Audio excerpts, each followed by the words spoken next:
Hello friend, thank you so much for clicking this video. I'm Sunday Hoyewale, and in this film I'm going to be showing you how I draw this project on the last.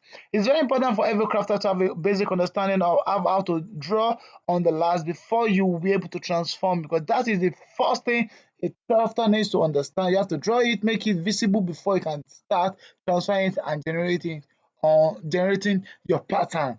So that's what I'm going to be showing you. Come with me right now to see how I'm going to do it step by step.